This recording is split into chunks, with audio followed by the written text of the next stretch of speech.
but it's my pleasure. I had a chance to actually join Cincinnati, his very popular podcast with our buddy Zim Hude, and that is Ace Boogie. Ace, how are you, young man? Nice to see you. Nice to have you on the program. Glad to be here, man. Thank you for having me, and also thanks for coming on to the Cincinnati podcast. We appreciate that. Now, how often are you doing the podcast? Let's give that some pub here, because even though you guys have 18,000 times the number of followers we have, but for those that may not know, your show is on when, and where can people find it?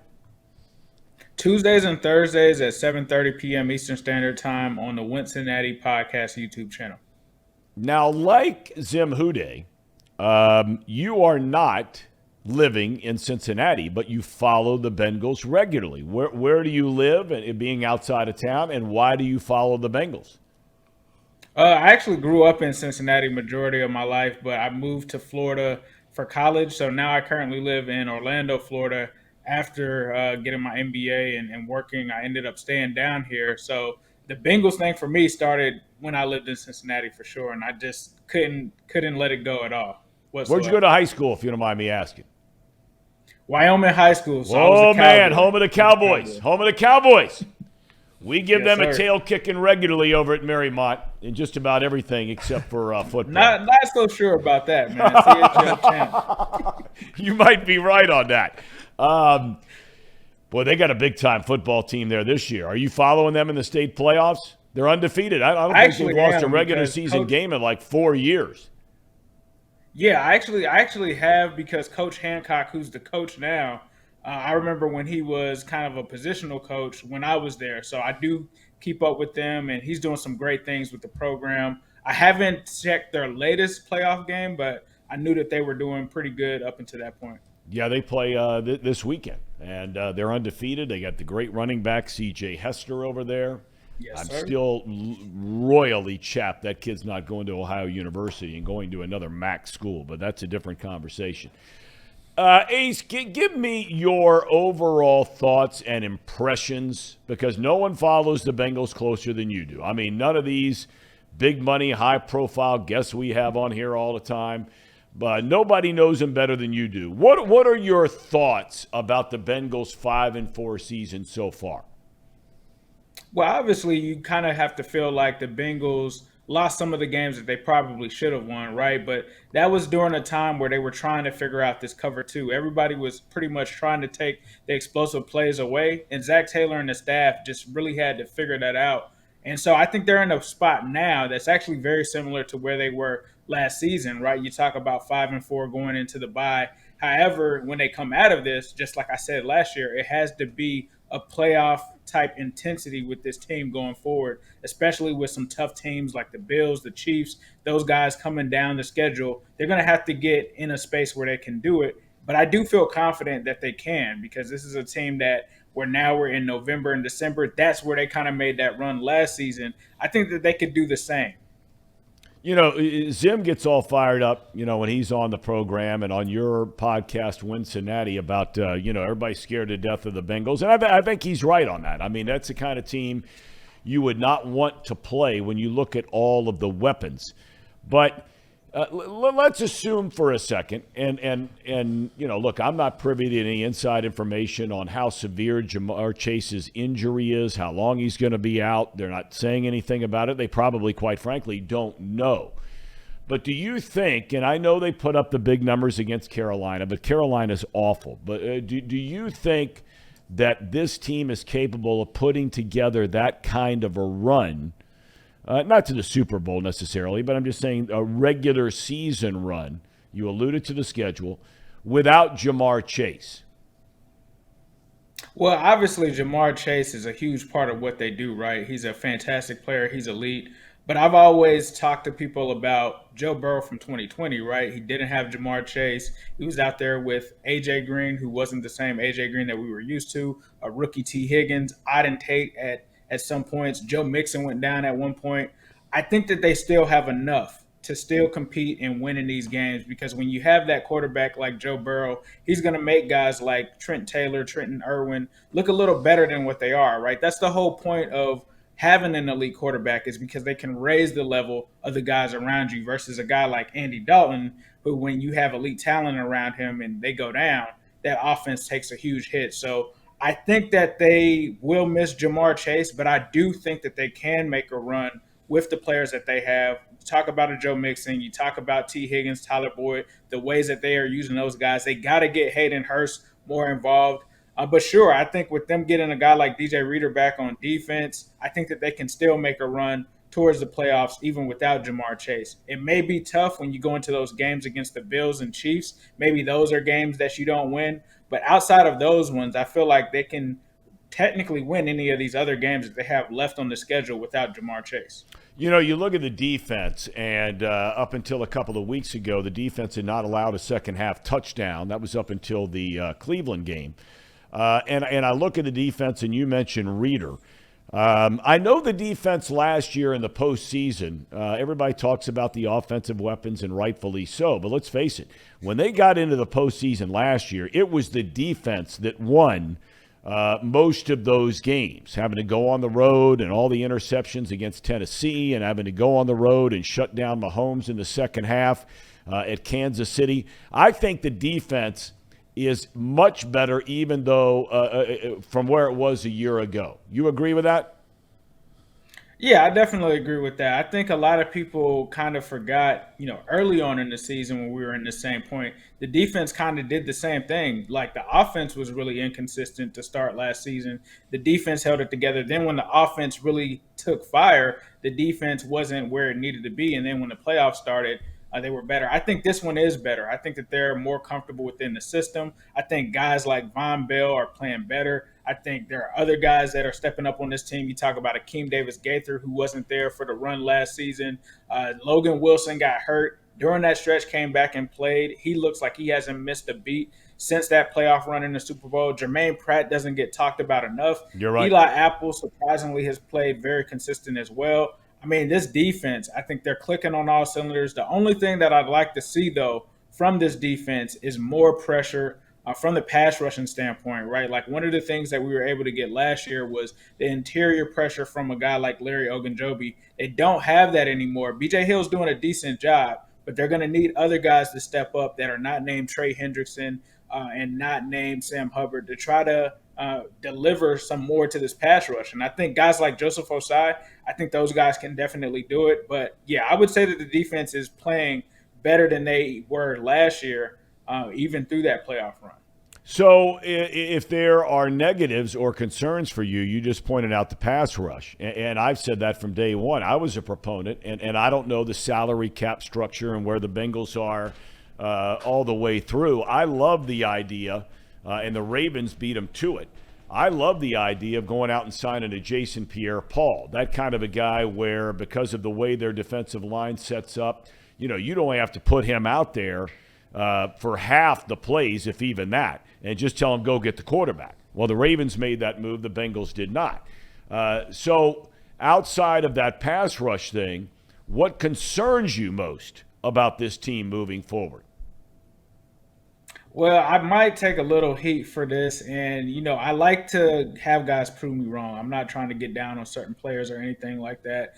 But when I really look at the last two games, a guy that I need more from, the rookie Cam Taylor-Britt. Obviously, he's a rookie. He's stepping into a new role as a corner. I'm a former corner myself. I played for the Wyoming Cowboys. That's the hardest position in football, right? But it seems like in the Cleveland game, they kind of picked on him. He also gave up a touchdown in the last game. I just don't want him to be the guy that teams start to target moving forward. So hopefully he gets comfortable. That's a possible weakness there, right? That's someone that can get picked on. We talked about the pass rush. For me, if DJ Reader is back, I don't see the run defense being an issue. So for me, I'd probably say the liability in the secondary that could be Cam Taylor-Britt or Eli Apple if he ends up returning to some of those issues that he had before. I would probably say that those are the weaknesses outside of pass rush. I think it's unfair at times. You talk about how hard. There's no doubt about it. You are spot on. Cornerback is by far the most difficult position to play in the National Football League, maybe outside of being a great quarterback. But you got to have a short memory. You're going up against the best athletes in the world, and that's what the wide receiver position has become. You are playing the best athletes in American sports. Let's put it that way. I think it's a little unfair to ask guys to be something that they're not. And you just pointed out, Britt came out of college as a safety. Generally, safeties, generally speaking, are bigger, stronger, more rugged kind of guys that maybe don't have quite the athleticism as some of the cornerbacks have. So I just wonder, now with the Awuzie out, are you asking a young man in his rookie year to do something that he's never done before, or at least regularly done before? Yeah, I agree. I think it is something. And when they took him, at first I was like, the Bengals just take another safety? Like, I get that he's played some nickel, he's played some corner for sure, but he does seem like a guy that is kind of having to learn a lot of things at once and getting thrown into the fire. So I would probably say, is he going to be a guy like Sauce Gardner? No. We obviously know that, right? But hopefully they can mold his tackling ability into a guy that can play corner and can do some things especially for them. And I think one of the things, too, is if they do play some zone, hopefully he can get into a position where that will help him out a lot because he'll be responsible for a particular area instead of playing man-to-man. And if he does play man-to-man, Lou's going to have to do some things like having a safety over the top to help him in coverage. That's a great point. I mean, our man here, the Ham and Eggers, by the way, Ace Boogie, Casey McAllister and Paul Fritchner, we listened to you, and I asked Casey earlier, I said, tell me about my man Ace Boogie. And he said, this guy, you've been following him forever. Am I right on that, Casey? Yeah, probably since the very beginning, honestly. I can remember the days where you were showing the trash can to describe Andy Dalton's play on the field. Those were some great times, honestly. I love that clip. But, yeah, I mean, you know your stuff. And I think you're hitting the head on the nail here. That would be the nail on the head. Nail on the head. Yeah, you're hitting the nail on the head here. You ought to know that if you're doing all this work in your new house. That's true. I got a lot of work to do in that house, too. It's going to be a while. But, yeah, I mean, Kim Taylor-Britt, to me, kind of disappointed me the last couple games. I think he is kind of just being thrown into the fire, and I have a feeling that he wasn't naturally supposed to be cornerback 2. He was supposed to be Jesse Bates replacement, right? Well, that or Dax Hill, or right. That or Trey. I can't remember his last name. Flowers. Trey Flowers. Be Trey Flowers' replacement. Cover the tight ends. Be that secondary guy and that specialty guy, because he's got the same profile. So I don't know. Maybe that's what they had in mind. But now that Trey Flowers is hurt, Awuzie being out for the year, he's just going to have to play that position and learn really quickly. You got to coach him up. And, I mean, you can't have any fault whatsoever. And we've picked apart this coaching staff from time to time, especially the play calling. But you cannot pick apart the job that Lou Anarumo has done as defensive coordinator here since they've given him some players to work with. And the same can be said of Zach Taylor. I mean, his first couple of years, they had nothing. And they were getting their brains beat in every game. One area we've not talked about, Ace Boogie, is the offensive line. Now, you break this stuff down and watch these guys. Who's having a good year on that offensive line in your estimation? I would probably point to the interior. I mean, you talk about Alex Kappa, Ted Karras, you talk about Volson. Those guys are definitely finding their way. And one of the things that I felt like I was in the minority on this, but I wanted to see better run blocking. Like, they've done a great job in the interior of pass blocking, but I just remember games where I would just see Joe Mixon run up to the line, and it was like he was running into a brick wall. We saw that change last game. Guys are pulling, guys are doing things. So I would probably say the best part of the offensive line this season is definitely the interior with those guards, with those centers. They're definitely getting their money's worth, I think, from those guys. And now, not only the passing game, now it appears they may be getting that from the run game, which is really what those guys are really good at when you look at their profiles and where they came from. I argued with your buddy. Zim Hude. I told him, I said, You're not going to win in the NFL if you can't run the ball, especially if you're playing in bad weather. And we know starting this weekend, I mean, you're down there in Florida, so you got it great every day. But, here we've had the most incredible fall weather I can ever remember. But apparently today is the end of that. We got sunny and 70, and starting on Saturday, the highs are in the 40s every single day for the foreseeable future, with lows at night in the 20s. So, you got to be able to run the ball when you're playing in these cold weather towns. And they showed at least the ability, and I'm agreeing with you, that's what these guys really is the strength of this offensive line. Not that they can't pass block. They've gotten better as the season's gone on, by and large. But this is a run-heavy group as far as moving people off the line of scrimmage. So with that in mind, I know they did it one game against Carolina. Do you think they try to become a more, you hear the word all the time, you get tired of hearing it, a more balanced team on offense? Do you think that happens, or do you think Zach Taylor falls back on what he did 2 weeks ago against Cleveland, where the first 21 plays of the game on offense, 17 of the 21 are throwing the ball? With Zach, it's always tough, right? Like, a lot of people forget when Zach first came to Cincinnati, he didn't like to run the ball. A lot of people forgot that, right? And then a lot of people were saying, hey, this is the AFC North. You have to run the ball. I think losing Jamar Chase, and I kind of said this when it happened, it almost causes you to have to use Joe Mixon more and have to run more of a balanced attack. And I like what they did when it comes to Brian Callahan and Zach Taylor, like them now running out of 12-man fronts with 2 tight ends. Like, that is something that they should have done. I used to be really critical on the type of run plays and the formations that they would line up in, because they weren't really putting Joe Mixon in positions for success. Now with what they're showing now, I definitely think that running the ball is going to be a key. You even look at the Steelers game, right? What was one of the reasons that we killed the Steelers last year? Joe Mixon. I talked to some of my guys that cover Pittsburgh, and coming into week 1, they were worried about Joe Mixon. So I definitely think having that balanced attack is going to help open things up. They've done things like RPOs, and if you have that working, then it's just going to make the play action work a lot smoother, and you can use the run to set up the pass. So I do think Zach kind of learned his lesson, and I think it's going to vary by game to game, right, depending on what the defense's weakness is. But sure, I do think that they can run a more balanced attack moving forward. Where did the nickname Ace Boogie come from? I love, that's one of my, it might be my single favorite nickname on the planet, Ace Boogie.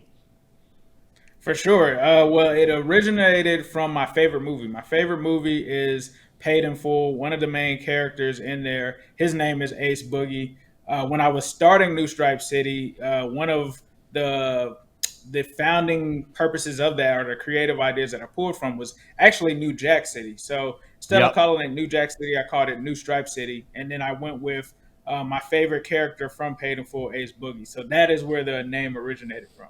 And you said earlier, an MBA, which automatically makes you far superior on an intelligence level than anybody who sits in this studio on a daily basis. That I can tell you on a regular. You got an MBA, Paul? I do not. You got an MBA, Case? No. I know the dunce doesn't over there either. MBA? That's a big leaguer, Ace Boogie. What the hell are you doing on this show?